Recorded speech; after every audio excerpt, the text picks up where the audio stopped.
உடனே இந்த புலனாய்வு பத்திரிகையாளர்னு சொல்லக்கூடிய இந்த சவுக்கு சங்கர் மாதிரி ஆளுங்களாக இருக்காங்கல்ல, அவங்கள வந்து எடுத்துக்கொண்டு இந்த படத்தை பேஸ் பண்ணி தான் இந்த ஜட்மெண்ட் கொடுத்துருக்காங்க அப்படின்னு வந்துட்டு ட்விட்டரில் வந்து பொய்ப்பரப்புரை செய்து கொண்டிருக்கிறார்கள். இதெல்லாம் பார்க்கும்போது தான் நானும் பார்த்து சரி இந்த வீடியோ நம்ம போட்டோம்னா இந்த ஜட்மெண்ட்டில் வந்து இந்த படத்துக்கு இந்த ஜட்மெண்ட்டுக்கும் சம்மந்தமே இல்லை, ஜட்மெண்ட்டில் இருக்கக்கூடிய முக்கிய அம்சங்கள் என்ன அப்படின்னு லிஸ்ட் அவுட் பண்ணி என்னென்ன காரணங்கள் ஜட்ஜ் கூறுகிறார், என்னென்ன லாஜிக் இருக்குது அந்த சிபிஐக்கு பின்னாடி, சிபிஐக்கு இந்த கேஸ் எடுத்து போகணும், அந்த ஜட்ஜோட லாஜிக் என்ன அப்படின்னு எக்ஸ்பிளைன் பண்ணுறது தான் இந்த வீடியோவோட நோக்கமே. இந்த மதமாற்றம் நடந்தது, அந்த அட்டெம்ப்ட் பண்ணாங்க, மதமாற்றம் சொல்லி கேட்டாங்கங்கிறது அந்த பெண் பேசிய வீடியோவில் இருக்க இந்த பெட்டிஷனர் என்பது அந்த பெண்ணுடைய அப்பா முருகானந்தம் அவர்கள் ஃபைல் பண்ண பெட்டிஷனில் இருக்கு. இது இரண்டிலுமே அது சாட்சியாக இருந்து எஸ்பி அவர்கள் அந்த லேடி அவர்கள் வந்துட்டு மதமாற்றம்ங்கிற ஆங்கிளை கம்ப்ளீட்டாக ரூல்ட் அவுட் பண்ணாங்க. ஸோ இப்படி பண்ணும்போது அந்த கேஸ் ஃபைல் பண்ணியிருக்காருல பெட்டிஷனர், அந்த பெட்டிஷன் ஃபைல் பண்ணியிருக்காருல ஒருத்தர், அந்த பெட்டிஷனே அவங்க எடுத்துக்கல அப்படிங்கிற மாதிரி ஆயிடுது. இது வந்துட்டு தவறான விஷயம் அப்படிங்கிற மாதிரி சொல்கிறாரு.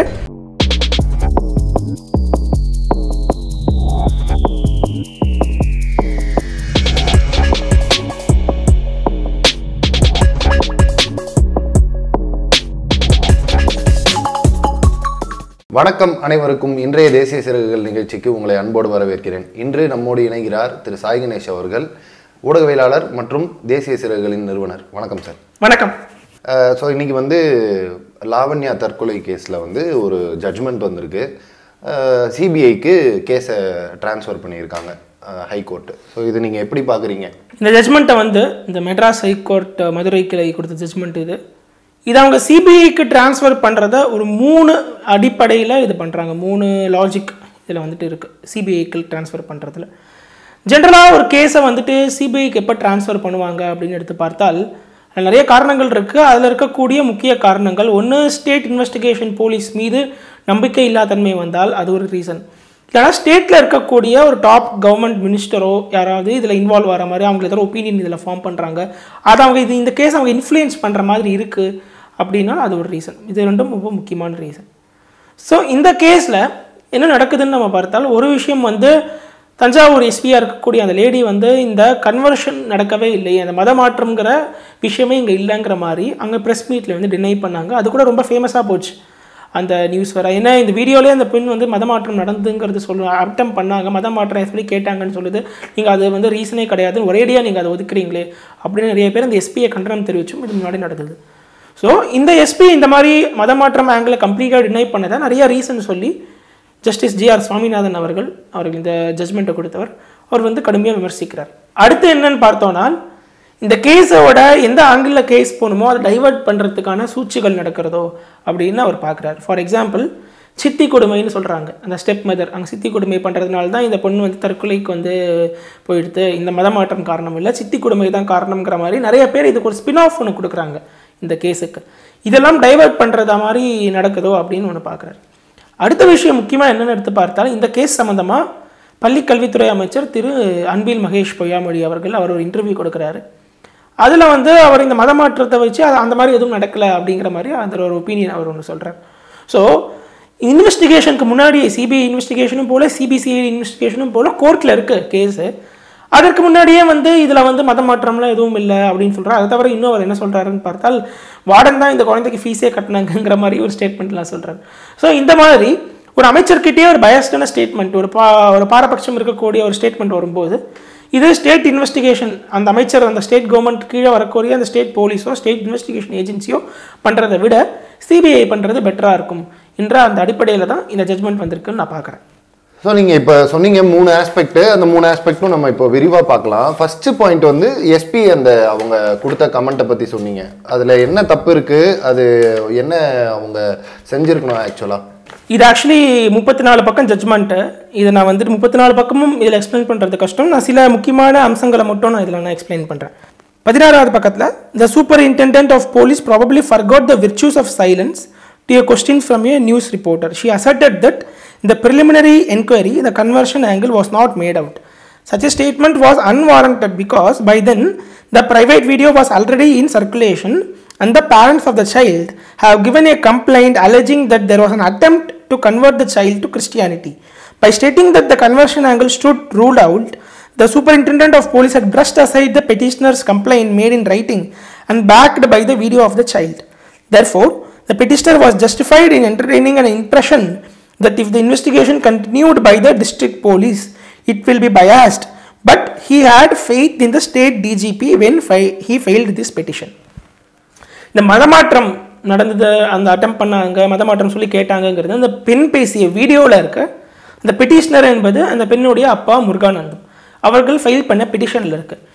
இது இரண்டிலுமே அது சாட்சியாக இருந்து எஸ்பி அவர்கள் அந்த லேடி அவர்கள் வந்துட்டு மதமாற்றம்ங்கிற ஆங்கிளை கம்ப்ளீட்டாக ரூல்ட் அவுட் பண்ணாங்க. ஸோ இப்படி பண்ணும்போது அந்த கேஸ் ஃபைல் பண்ணியிருக்காருல பெட்டிஷனர், அந்த பெட்டிஷன் ஃபைல் பண்ணியிருக்காருல ஒருத்தர், அந்த பெட்டிஷனே அவங்க எடுத்துக்கல அப்படிங்கிற மாதிரி ஆயிடுது. இது வந்துட்டு தவறான விஷயம் அப்படிங்கிற மாதிரி சொல்கிறாரு. இந்த பெட்டிஷன் ஃபைல் பண்ணும்போது சிபிசிஐடிக்கு போகணுங்கிற மாதிரி தான் வந்துட்டு அந்த பெட்டிஷனர் திரு முருகானந்தம் அவர்களே வந்துட்டு ஃபைல் பண்ணார் பெட்டிஷனை. ஏன்னால் அவருக்கு டிஸ்ட்ரிக்ட் போலீஸ் மேலே அப்போ நம்பிக்கை இல்லை, ஆனால் ஸ்டேட் போலீஸ் மேலே நம்பிக்கை இருக்குது. ஸ்டேட் போலீஸ் இன்வெஸ்டிகேட் பண்ணால் பெட்டராக இருக்கும்னு நினச்சிட்டு இந்த பெட்டிஷன் ஃபைல் பண்ணார். போக போக பார்ப்போம் ஏன் ஸ்டேட் போலீஸ்க்கும் போகாமல் சிபிஐக்கு ஏன் போச்சுன்னு நம்ம பார்ப்போம்.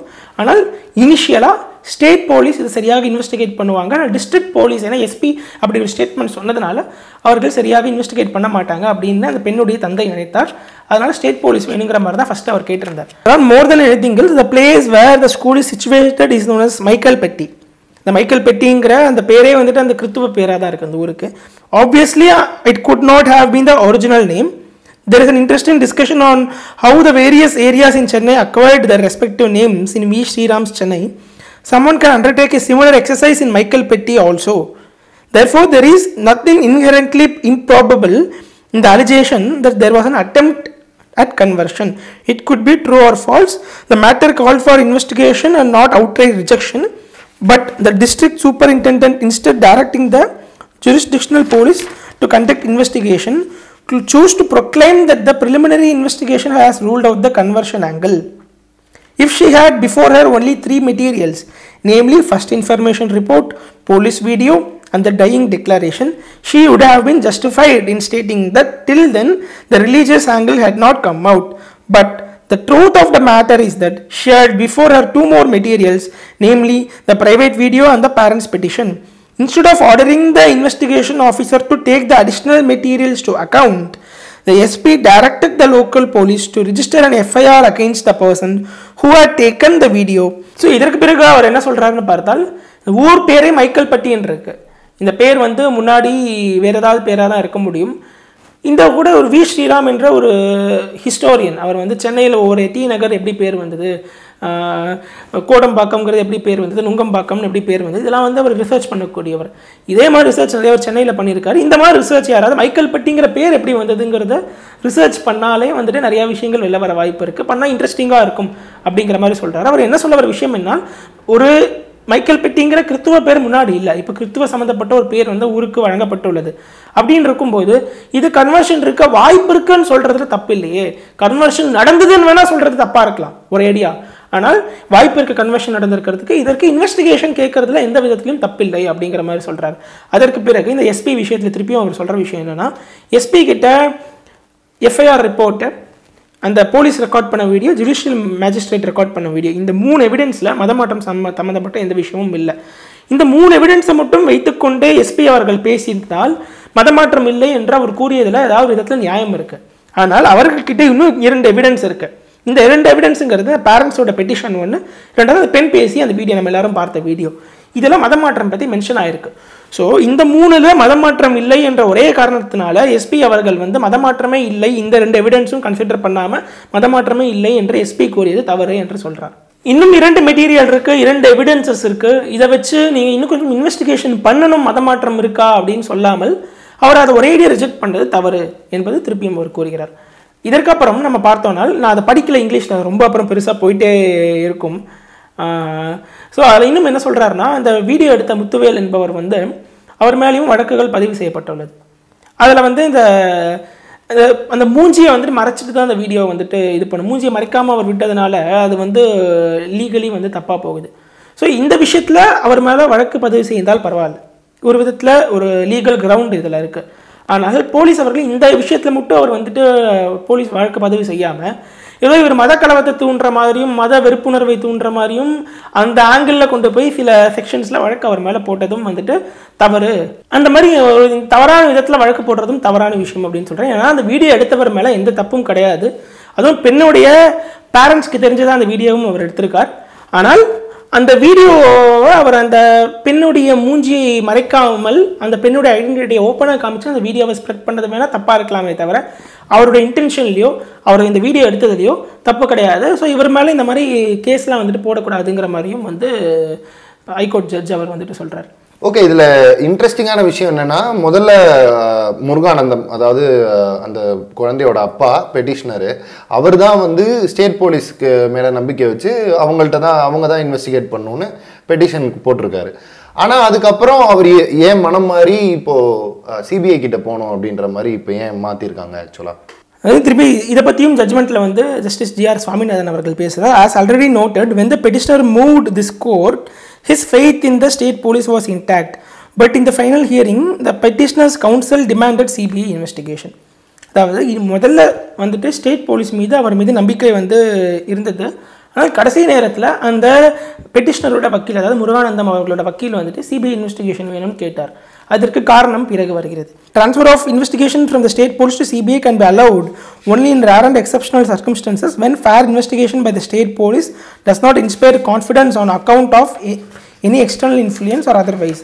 ஜஸ்டிஸ் அவர்கள் கூறுகிறார், இந்த ஸ்டேட் போலீஸால் ஒரு ப்ராப்பராக இன்வெஸ்டிகேஷன் பண்ண முடியல, அதற்கு வந்துட்டு இந்த எக்ஸ்டர்னல் ஃபோர்ஸஸ் ஏதாவது வந்து இவங்களோட இன்வெஸ்டிகேஷனை இன்ஃப்ளூயன்ஸ் பண்ணுறாங்க, அந்த இன்வெஸ்டிகேஷன் அதனால் வேறு ஏதாவது ப்ரெஷர் வெளிலேருந்து வருது, அதனால் சரியாக இன்வெஸ்டிகேட் பண்ண முடியல, அந்த மாதிரி ஏதாவது ரேர் சிச்சுவேஷன் எக்ஸப்ஷனல் சிச்சுவேஷன் இருந்தால் மட்டும்தான் இந்த கேஸ் வந்து சிபிஐக்கு மாற்றம், இல்லைனா மாற்ற தேவையில்லை அப்படின்னு சொல்கிறார்.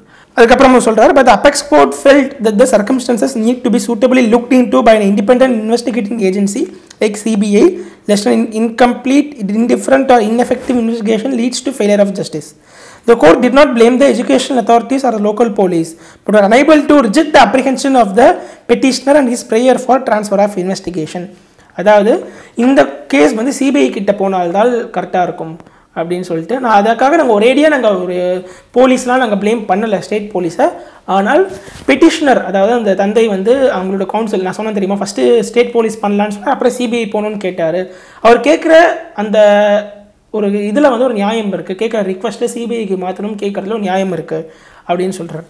என்னென்னு பார்த்தால், The Hindu newspaper issued dated 24th January 2022 carried an interview with Shri Anbil Mahesh Poyamoli, Honorable School Education Minister. The following extract will speak for. அதாவது திரு அன்பில் மகேஷ் பொய்யாமொழி அவர்கள் school education minister, Tamil Nadu minister அவர்கள் ஒரு இன்டர்வியூ ஒன்று கொடுத்துருக்கார். அந்த இன்டர்வியூவை வச்சு பேஸ் பண்ணி CBI investigation போகிறதுக்கு ஒரு ரீசனாக இந்த இன்டர்வியூ சொல்கிறார். இந்த இன்டர்வியூவில் என்ன இருக்குன்னு நம்ம பார்த்தோம்னால், அதில் அவர் கூறுகிறார், The police have recorded the girl's statement and told us that it would be submitted in court. They have made it clear that pressure to convert was not the cause. I would appeal not to divert the issue.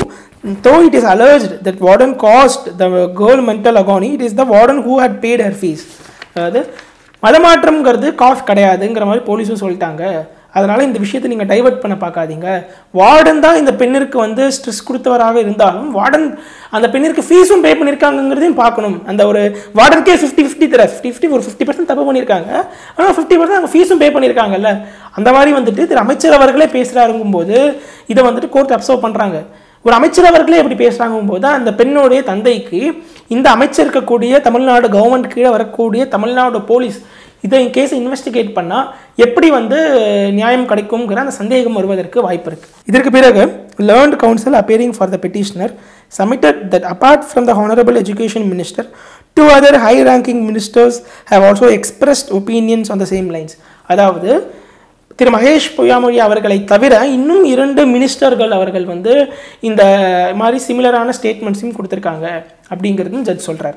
So இதற்கு பிறகு அடுத்த பக்கம் வர, in this case the dying declaration was recorded on 16 January 2022 by the judicial magistrate, Tanjavur, copy of which was made available to the investigation officer. However, Sun News telecasted the handwritten dying declaration on 21st January. The petitioner's counsel vehemently alleged that the police have leaked the contents of the dying declaration along with the copy so as to build a counter narrative. In the dying declaration given before the magistrate, the girl had not stated anything about conversion. Therefore, the contents of the dying declaration given before the magistrate was made use of by the school management to debunk the conversion allegation. அதாவது இந்த judicial magistrate வந்து அந்த பெண்ணிடம் ஒரு ஸ்டேட்மெண்ட்டை record பண்ணியிருக்காங்க. அந்த record பண்ண அந்த ஸ்டேட்மெண்ட் வந்துட்டு ஜுடிஷியல் மேஜிஸ்ட்ரேட் ரெக்கார்ட் பண்ணால் பப்ளிக்காக வரக்கூடாது. அந்த கோர்ட்டுக்காக யூஸ் பண்ணுறது தானே தவிர ஒரு மீடியாலையும் அங்கேயும் வரக்கூடாது. ஆனால் அது சன் நியூஸுக்கு லீக் ஆயிருக்கு. எல்லாருக்குமே தெரியும் சன் நியூஸ் என்பது வந்து திமுகவின் குடும்பத்தில் இருக்கக்கூடிய ஒருவர் ஓன் பண்ணுற சேனல். அதெல்லாம் இந்த ஜட்மெண்ட்டில் அப்படின்னு மென்ஷன் பண்ணாங்க, நமக்கு அனைவரும் அறிந்த விஷயம். ஸோ அது வந்து எப்படி லீக் ஆகிருக்கும், அந்த ஜுடிஷியல் மேஜிஸ்ட்ரேட்டோட அந்த ரெக்கார்டிங் காப்பி போலீஸ்கிட்ட இன்வெஸ்டிகேட் பண்ணுற போலீஸ்கிட்ட தான் இருக்கும். ஸோ போலீஸ்கிட்டேருந்து லீக் ஆகிருந்ததான ஒரே வாய்ப்பு. ஸோ போலீஸ்கிட்டேருந்து ஒரு டிவி சேனலுக்கு லீக் ஆகுதுன்னா இது வந்து ஒரு சாதாரண விஷயம் இல்லை, இதுக்கு பின்னாடி நிறையா பிரச்சனைகள் இருக்கக்கூடிய விஷயம். ஸோ இந்த இதை யூஸ் பண்ணி இது வந்துட்டு ஒரு அறக்குறையான விஷயம் தான். அந்த முழு விஷயத்தையும் சேர்ந்து பார்க்கணும்னால் அந்த பெண்ணுடைய 3 வீடியோவையும் சேர்ந்து பார்க்கணும். அதாவது போலீஸ் கிட்ட கொடுத்த வீடியோ, ஜுடிஷியல் மேஜிஸ்ட்ரேட் கிட்ட கொடுத்த வீடியோ, அதற்கு பிறகு நம்ம எல்லாரும் பார்க்கக்கூடிய வீடியோ, அதில் இருக்கக்கூடிய ஒரு வீடியோவை மட்டும் யூஸ் பண்ணி இந்த கன்வர்ஷன் ஆங்கிளே கிடையாது என்பதற்கு இந்த ஸ்கூல் மேனேஜ்மெண்ட் பயன்படுத்துகிறாங்க அப்படிங்கிற மாதிரி திருப்பியும் ஜட்ஜ் அவர்கள் சொல்கிறார். அதற்கு பிறகு இதான் உங்கள் முக்கியமான விஷயம். Thereafter, the IT wing of the ruling party released portions of the private video that appear to exonerate the school authorities. This again raises considerable doubts about the credibility and impartiality of the investigation made by the state police. The original narrative is that the girl committed suicide unable to bear the treatment meted out by her sister Sagaya Mary, the hostel warden. The private video as well as the statements of the parents indicate that there was an attempt to conversion to Christianity. The complaint of the father is that since the girl did not convert to Christianity, she was harassed by the hostel warden. Whether there is truth in the allegation is a matter for investigation and eventually for the court to decide. But a counter narrative is being built as if the father and stepmother of the child are responsible for the suicide. ஒரு விஷயம் DMK ID ஒரு cut பண்ணி வெளியிட்ட ஒரு video அந்த school management மேலே இருக்கக்கூடிய ப்ளேமை கொஞ்சம் குறைக்கிற மாதிரி இருக்குது.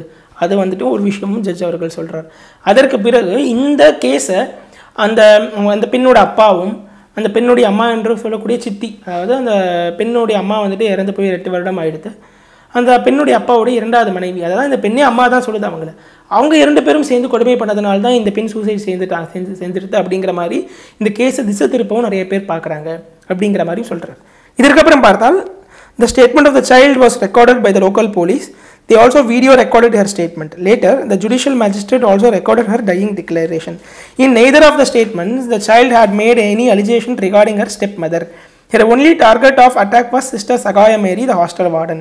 அதாவது இந்த பெண் 3 வீடியோ கொடுத்துருக்கு. நான் முன்னாடியே சொன்ன மாதிரி போலீஸ் ரெக்கார்ட் பண்ண வீடியோ, அந்த ஜுடிஷியல் மேஜிஸ்ட்ரேட் வீடியோ, அதற்கு பிறகு நம்ம அனைவரும் பார்க்கக்கூடிய வீடியோ. இந்த 3 வீடியோலையுமே அந்த பெண் வந்துட்டு சித்தி கொடுமையெல்லாம் சொல்லவே இல்லையே. அந்த பெண் வந்து அந்த ஹாஸ்டல் வார்டனை மட்டும்தானே ப்ளேம் பண்ணுது. ஸோ அந்த பெண்ணே கூறாத ஒரு விஷயத்தை நம்ம இதில் கொண்டு வந்து இதனால தான் அந்த பெண் சூசைட் பண்ணிச்சு அப்படின்னு ட்விஸ்ட் பண்ணுறது வந்து தவறுங்கிற மாதிரியும் இந்த ஜட்மெண்ட்டில் அவர் வந்துட்டு சொல்கிறார்.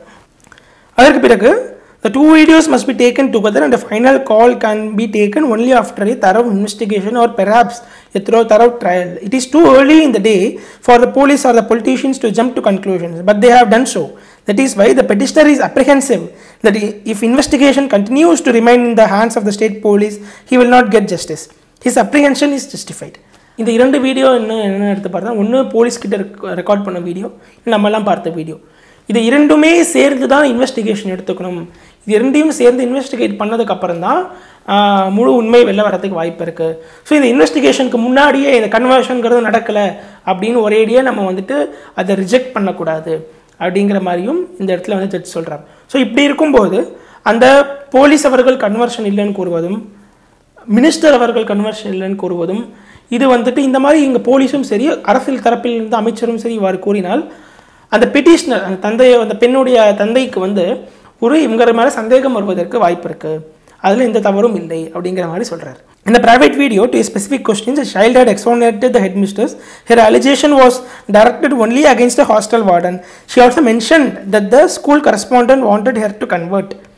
When asked about the fathers, then the child replies in the negative. If the stepmother had tutored the child, the private video would not have contained such contents. Since the authenticity of the private video is not in doubt, there is no basis for attacking the father and stepmother of the child. அதாவது இந்த ஸ்கூலில் இந்த warden இப்படி பண்ணாங்கங்கிற மாதிரி அந்த பெண் சொல்லியதே தவிர அந்த ஹெட் மிஸ்ட்ரஸ் கன்வெர்ட் பண்ண ட்ரை பண்ணாங்கன்னா நோன்னு சொல்லிடுது. ஃபாதர்ஸ் ட்ரை பண்ணாங்களா கன்வெர்ட் பண்ண அகைன் நோன்னு சொல்லிடுது. ஸோ இந்த வார்டனை தான் இந்த பெண் வந்துட்டு குறிவைத்து பேசுகிறது. அந்த நேரத்தில் இருக்கும்போது இந்த பெண்ணுடைய அம்மா, அதாவது சித்தி, ஸ்டெப் மதர், அவங்க சொல்லி இந்த பெண் இப்படி பேசியிருந்தால் மற்றவங்க ஹெட் மிஸ்ட்ரஸோ இல்லை ஃபாதரோ இவங்களாம் எதுவும் பண்ணலை, அவங்களுக்கு ஒரு க்ளீன் ஷிட் வந்து அந்த பெண் கொடுத்ததுக்கு என்ன காரணம்? இவங்க அம்மா சொல்லி கொடுத்து பண்ணியிருந்தால் அந்த பெண் வந்து எல்லாரையும் ப்ளேம் பண்ணிட்டு போயிருக்கலாமே. அந்த பெண் ப்ளேம் பண்ணுறது எல்லாரையும் கிடையாது, வார்டனை மட்டும்தானே. ஸோ எங்கே பிரச்சனை இருக்கோ அங்கே மட்டும்தான் நான் ப்ளேம் பண்ணுறது, எல்லாரையும் ப்ளேம் பண்ணலையே. ஸோ இந்த அம்மா சொல்லி கொடுத்தா இந்த பொண்ணு இப்படி பேசுது, இவங்க அப்பா சொல்லி கொடுத்தா இந்த பெண் இப்படி பேசுறது அப்படின்னு சொல்லி இவங்க அம்மாவையும் அப்பாவையும் ப்ளேம் பண்ணுறது ரொம்ப தப்பு அப்படின்னு ஜட்ஜ் அவர்கள் சொல்கிறார். கடைசியாக எங்கே கன்க்ளூட் பண்ணுறாரு இந்த ஜட்ஜ்மெண்ட்டு நம்ம பார்த்தோம்னால், the court has a duty to render posthumous justice to the child. அதாவது இந்த இறந்து போன பெண்ணிற்கு நீதி கிடைத்து நீதி பெற்று தருவது இந்த கோர்ட்டோட கடமை அப்படின்னு சொல்கிறார். அதற்கு பிறகு the foregoing circumstances cumulatively taken will definitely create an impression that the investigation is not proceeding on the right lines. இப்போ நடக்கக்கூடிய சம்பவங்களை கோர்த்து பார்க்கும்போது இந்த இன்வெஸ்டிகேஷன் சரியான வழியில் நடக்கவில்லை அப்படின்னு வந்துட்டு court கூறுது. Since a high-ranking honorable minister himself has taken a stand, investigation cannot continue with the state police. I therefore direct the Director, Central Bureau of Investigation, New Delhi, to assign an officer to take over investigation from the state police. கடைசியாக conclude பண்ணும்போது எப்போ ஒரு ஸ்டேட்டில் இருக்கக்கூடிய மினிஸ்டரே இந்த ஸ்டேட்டில் ஒரு opinion எடுக்கிறாரோ இந்த இன்வெஸ்டிகேஷன் ஸ்டேட் போலீஸ் கிட்ட இருக்கிறதுக்கு வாய்ப்பில்லை. அதாவது மகேஷ் பொய்யாமொழி அவர்கள் இந்த கன்வர்ஷன் நடக்கலைங்கிற மாதிரி பேசும்போது இது ஸ்டேட் போலீஸ் இன்வெஸ்டிகேட் பண்ணுறது சரியில்லை, ஸோ இந்த கேஸை நாங்கள் சிபிஐயிடம் ஒப்படைக்கிறோம் அப்படின்னு சொல்லி இந்த ஜட்மெண்ட்டை கன்க்ளூட் பண்ணுறார். ஸோ இதுதான் இந்த ஜட்மெண்ட்டோட சாராம்சம். ஏன் இதை பற்றி நான் இவ்வளோ டீட்டெயில்டாக பேசுகிறேன்னு எடுத்து பார்த்தாலும் இதில் வந்து நிறைய நான் ஸ்கிப் பண்ணிட்டேன். ரொம்ப ஒரு தேவையில்லாத விஷயங்கள். அது தேவையில்லாத விஷயங்கிறத விட 34 பக்கமும் படிக்க முடியாது. இந்த ஜட்மெண்ட்டை புரிந்து கொள்வதற்கு இதை மட்டும் படித்தால் போகிறோம். அதை வந்து ஷார்ட் அண்ட் பண்ணி நான் சொல்லியிருக்கேன். அந்த ஜட்மெண்ட்டில் ஒன்று ஒரு 2-3 சினிமாவில் வந்துட்டு இந்த பாலச்சந்தர் அவர்களோட படம் ஒன்று இருக்குது. இந்த கன்வர்ஷன் பற்றிலாம் வந்து அந்த படத்தில் வந்து பேசியிருப்பாங்க. ஸோ இந்த மாதிரி படத்தெல்லாம் சிலது கோட் பண்ணியிருக்காரு. ஜஸ்ட் அதை ஒரு ப்ரூஃபாவோ எவிடன்ஸாவோ கோட் பண்ணல, ஜஸ்ட்டு சும்மா பண்ணியிருக்கார் இந்த ஜட்மெண்ட்டில் கோர்ட்டு. இப்போ வந்து சில சுப்ரீம் கோர்ட்லலாம் ஜட்மெண்ட்லாம் எடுத்து பார்த்தா சில ஜட்மெண்ட்லாம் 1000 பக்கம் 1500 பக்கம் இருக்கும். அதெல்லாம் நிறைய கதையாக எழுதுவாங்க. அந்த மாதிரி இதுலேயும் வந்து ஜஸ்ட்டு ஒரு அரை பக்கம் ஒரு பக்கம் கோட் பண்ணியிருக்கார். உடனே இந்த புலனாய்வு பத்திரிகையாளர்னு சொல்லக்கூடிய இந்த சவுக்கு சங்கர் மாதிரி ஆளுங்களாக இருக்காங்கல்ல, அவங்கள வந்து எடுத்துக்கொண்டு இங்கே இந்த படத்தை பேஸ் பண்ணி தான் இந்த ஜட்மெண்ட் கொடுத்துருக்காங்க அப்படின்னு வந்துட்டு ட்விட்டரில் வந்து பொய்ப்பரப்புரை செய்து கொண்டிருக்கிறார்கள். இதெல்லாம் பார்க்கும்போது தான் நானும் பார்த்து இந்த வீடியோ நம்ம போட்டோம்னா இந்த ஜட்மெண்ட்டில் வந்து இந்த படத்துக்கு இந்த ஜட்மெண்ட்டுக்கும் சம்மந்தமே இல்லை, ஜட்மெண்ட்டில் இருக்கக்கூடிய முக்கிய அம்சங்கள் என்ன அப்படின்னு லிஸ்ட் அவுட் பண்ணி என்னென்ன காரணங்கள் ஜட்ஜ் கூறுகிறார், என்னென்ன லாஜிக் இருக்குது அந்த சிபிஐக்கு பின்னாடி, சிபிஐக்கு இந்த கேஸ் எடுத்து போகணும், அந்த ஜட்ஜோட லாஜிக் என்ன அப்படின்னு எக்ஸ்பிளைன் பண்ணுறது தான் இந்த வீடியோட நோக்கமே. ஸோ அதை தான் நான் வந்துட்டு ஓரளவுக்கு எல்லாம் கரெக்டாக எக்ஸ்பிளைன் பண்ணிட்டேன்னு நினைக்கிறேன். தங்கள் நேரத்துக்கு மிக்க நன்றி. மீண்டும் ஒரு முறை சந்திப்போம். நன்றி, வணக்கம், ஜெயஹிந்த்.